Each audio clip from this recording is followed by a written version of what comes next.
आप सोचिए दुनिया में एक ऐसा भी देश है जहाँ पर लगभग 31% जहाँ के एमपीज़ है वो सीरियस क्रिमिनल ऑफेंसेस में इन्वॉल्व है, और लगभग 29% ऑफ एमएलएज उनके ऊपर भी सीरियस क्रिमिनल केसेस है दर्ज है उनके नाम पर। अब आप समझ ही गए होंगे ये कोई और देश नहीं है, हमारा देश भारत देश ही है, जहाँ का ये दुर्भाग्य है कि हमारे देश के जो लॉ मेकर्स है, सांसद है, उनमें से 32% मेंबर्स है उनके ऊपर बहुत ही सीरियस क्रिमिनल ऑफेंसेस है। रिसेंटली द हिंदू ने एक बहुत ही कमाल का डाटा पब्लिश किया था जिसको हर एक देश के नागरिक को जानना चाहिए, हमारे देश के वोटर को जो डाटा पता होना चाहिए। देखिए यहाँ पर बताया गया था कि हमारे देश में टोटल 788 एमपीज़ है, जिसमें से 543 लोकसभा के हैं और 245 राज्यसभा के हैं। अगर आप इसका टोटल अनुमान लगाएं 32% ऑफ एमपीज़ उनके ऊपर बहुत ही सीरियस क्रिमिनल ऑफेंसेस है, और साथ ही में 29% ऑफ एमएलएज हमारे पूरे देश के उनके ऊपर सीरियस क्रिमिनल केसेस दर्ज है उनके नाम पर। अब ये सीरियसनेस कैसे पता चलती है किसी भी केस की, तो मैं इसके बारे में आपको बताता हूँ सिंपल भाषा में। देखिए, अगर कोई केस है और उसकी मिनिमम जो सज़ा है 5 साल है और नॉन बेलेबल है तो उसको एक सीरियस क्रिमिनल केस माना जाता है, और हमारे देश के लगभग 32% ऑफ एमपीज़ एमएलएज के ऊपर सीरियस क्रिमिनल केसेस है। अब इसमें कोई ये भी नहीं है कि कोई एक पार्टी इन्वॉल्व है या कोई एक स्टेट इन्वॉल्व है, और अभी तो रिसेंटली बिहार में भी इलेक्शन हुए हैं, उसके बाद ये डाटा और ज़्यादा बिगड़ जाएगा। ये डाटा बिहार इलेक्शन से पहले का है और ये नंबर्स काफ़ी ज़्यादा चेंज होंगे जैसे जैसे कई और स्टेट्स में इलेक्शंस होंगे। देखिए 2009 में एमपीज़ के ऊपर जो क्रिमिनल केसेस थे उनका जो परसेंटेज था वो 19 था, लेकिन अगर आज आप देखेंगे वो बढ़कर 31% हो गया है, यानी कि 788 में से 244 मेंबर्स के ऊपर सीरियस क्रिमिनल केसेस है।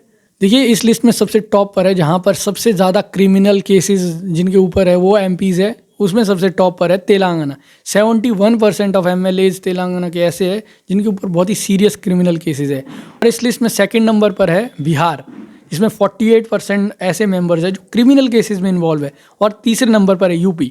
यहाँ पर एक बात नोट करने वाली कि यूपी में सबसे ज़्यादा लोकसभा की सीट्स है, इसीलिए नंबर वाइज परसेंटेज वाइज भले ही ये नंबर कम है यूपी के, लेकिन नंबर वाइज बहुत ज़्यादा है।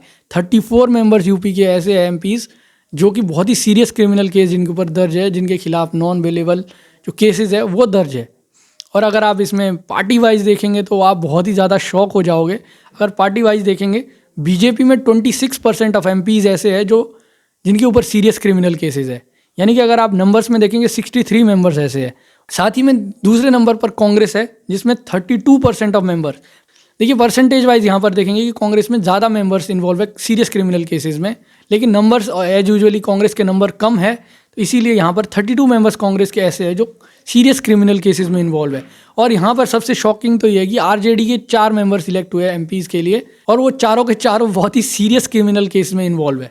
यहाँ पर बहुत ही शॉकिंग है कि हमारे देश के अंदर इतने ज़्यादा एमपीज़ जिनको हम इलेक्ट करके भेज रहे हैं वो सीरियस क्रिमिनल केसेस में इन्वॉल्व रहते हैं। हमारे देश में जितने भी एमएलएज इलेक्ट होकर आते हैं उनमें से लगभग 1200% यानी कि 29% अप्रॉक्स एमएलएज है उनके ऊपर सीरियस क्रिमिनल केसेस है।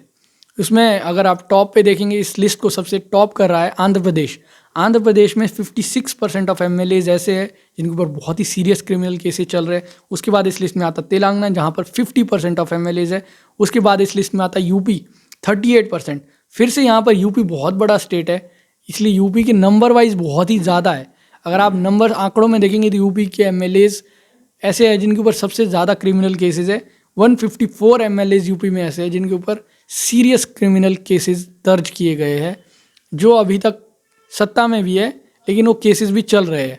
यूपी बहुत ही बड़ा स्टेट है, इसलिए ऐसा यहाँ पर देखने को मिलता है। अगर हम पार्टी वाइज देखेंगे किस पार्टी के एमएलएज के ऊपर ज़्यादा क्रिमिनल केसेस है, तो इसमें सबसे टॉप पर है आरजेडी। 62% ऑफ एमएलएज ऐसे हैं जिनके ऊपर सीरियस क्रिमिनल चार्जेस है। इसके बाद आता है तेलुगु देशम पार्टी जिनके 61% ऑफ एमएलएज ऐसे हैं जिनके ऊपर बहुत ही क्रिमिनल केसेस है। उसके बाद आता है देश की जो सबसे बड़ी पार्टी भी है इस वक्त बीजेपी, 26% ऑफ मेंबर्स।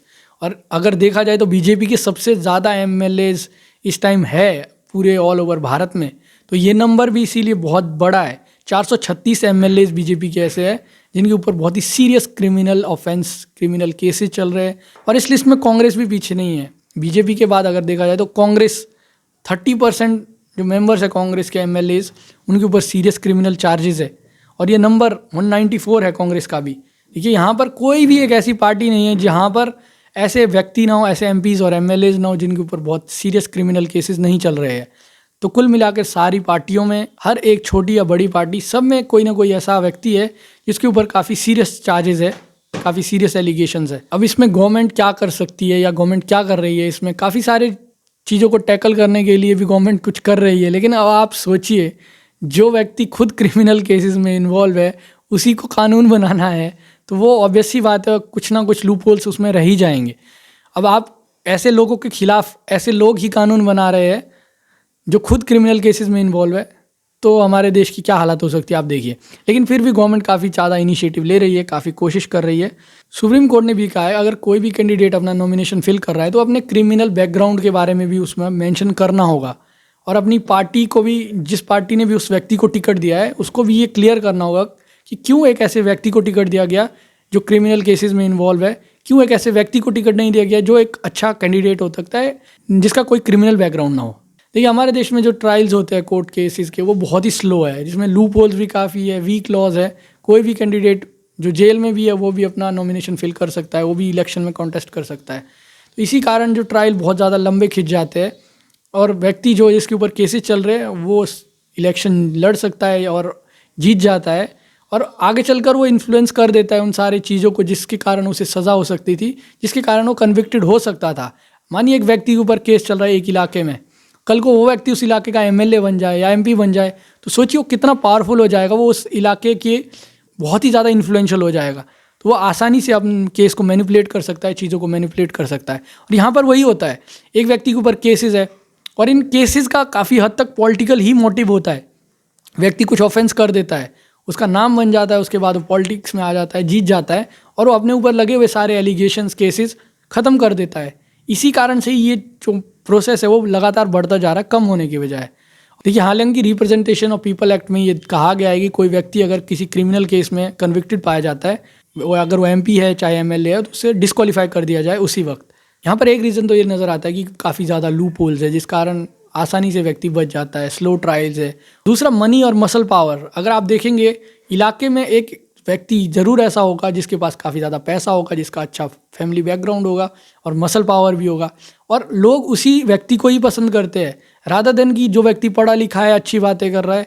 लोग उस व्यक्ति को ज़्यादा चूज़ करते हैं जो व्यक्ति के पास मसल पावर है या मनी पावर है, क्योंकि लोगों को लगता है कि आज आगे जाकर यही काम कर पाएगा, जो व्यक्ति शरीफ है वो कैसे ही काम कर पाएगा।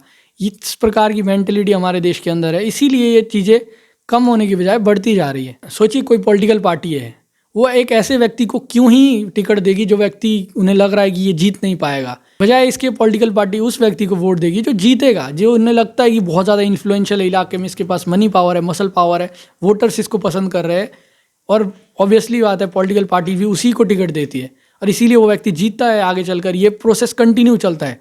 ये प्रोसेस शुरू होता है वोटर्स की चॉइस से, और ये चलता रहता है। पार्टीज़ भी उसी को देती है जो विनेबल है, जो जीत सकता है, और फिर से वो वहीं वापस चीज़ें आ जाती है। वोटर्स पसंद करते हैं एक ऐसे व्यक्ति को जिसका काफ़ी मनी पावर है, मसल पावर है, स्ट्रॉन्ग कैंडिडेट। आप अगर अपने इलाके में ही देखेंगे, उस व्यक्ति को स्ट्रॉन्ग कैंडिडेट बताया जाता है जिसके पास पैसा अच्छा खासा हो, जिसके पास मसल पावर भी ठीक ठाक हो, रादर देन उस व्यक्ति को जिसके पास अच्छी खासी नॉलेज हो लॉ मेकिंग में, जो बहुत अच्छा काम कर सकता है। और ये सारा मामला बढ़ता रह रहा है, और इसीलिए ये नंबर्स है जो है क्रिमिनल केसेस जिनके ऊपर दर्ज है, एमपीज एमएलएज, इनकी जो नंबर है वो बढ़ता ही जा रहा है। इसीलिए ये बढ़ता जा रहा है, कोई भी व्यक्ति कन्विक्टेड हो ही नहीं पा रहा है। अगर आप देखेंगे कोई भी व्यक्ति जब एक बार एमपी एमएलए बन जाएगा बहुत ही ज़्यादा इन्फ्लुएंशियल हो जाता है, इसीलिए वो कन्विक्टेड हो ही नहीं पा रहा है, इसीलिए वो जीतता जा रहा है, और ये नंबर भी इंक्रीज होता जा रहा है। इसीलिए जुडिशरी में और लॉ भी वही लोग बना रहे हैं जो इस तरीके के केसेस में खुद इन्वॉल्व है। आप लोग अपनी राय कमेंट बॉक्स में ज़रूर बताइए कि आपका इस बारे में क्या कहना है, और आने वाले समय में आप लोगों को भी अगर वोट देना हो तो आप कैसे व्यक्ति को चूज़ करना चाहेंगे। एक ऐसे व्यक्ति को जो पढ़ा लिखा है, जो फिर अच्छा पॉलिसी मेकर हो सकता है, या एक ऐसे व्यक्ति को जो जिसके पास मनी पावर है, मसल पावर है।